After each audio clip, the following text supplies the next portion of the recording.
Breast feed घेतलं असलेलं baby, 0 पासून 6 महिन्यापर्यंतचं बेबी यांना कॉन्स्टिपेशन म्हणजेच बद्धकोष्ठतेचा त्रास कॉमन आहे. पालक विचारतात त्यांचे की आमचा लहान मुलगा आहे, लहान बाळ आहे, त्याला 4 दिवस झाले, 5 दिवस झाले कॉन्स्टिपेशन आहे, म्हणजेच त्याला संडास साफ होत नाही. तर ते काळजीत पडतात, पण आपण काळजीत पडण्याची काही गरज नाही.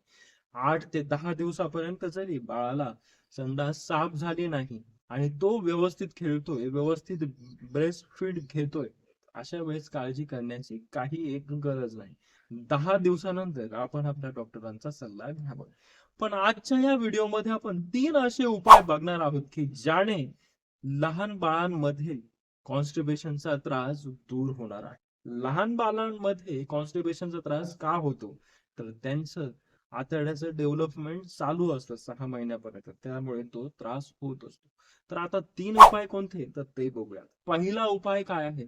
तर पहिला उपाय आपल्याला काय करायचा आहे, तर पायाचे जे तळवे आहे त्याला तेल मालिश करायची आहे. खोबरेल तेल वापरू शकता, तीळ तेल वापरू शकता. त्याने त्याचे पोटाचे ॲपेटाइट सेंटर किंवा इंटेस्टाईन मधले जे काही सेंटर आहेत ते स्टिम्युलेट होणार आहे आणि त्याला पोट साफ होण्यास मदत होणार आहे. दुसरं काय करायचंय, पोटाभोवती सर्क्युलर मॅनरने, क्लॉकवाईज मॅनरने आपल्याला मालिश करायची आहे.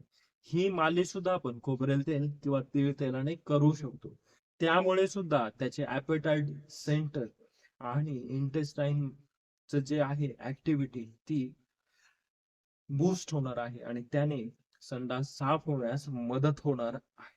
आणि शेवटचा आणि तिसरा उपाय काय करायचा आहे आपल्याला, तर आपल्याला काही व्यायाम प्रकार आहेत ते करायचे. या फोटोमध्ये दाखवल्याप्रमाणे बाळाचे दोन्ही पाय हलवायचे आहे सायक्लिकल मॅनरने. सायकल जशी चालवतो आपण त्या मॅनरने चालवायचे आहे. तर ह्या 3 गोष्टी बाळाचं कॉन्स्टिपेशन, बद्धकोष्ठता दूर करण्यासाठी उपयोगी ठरतील.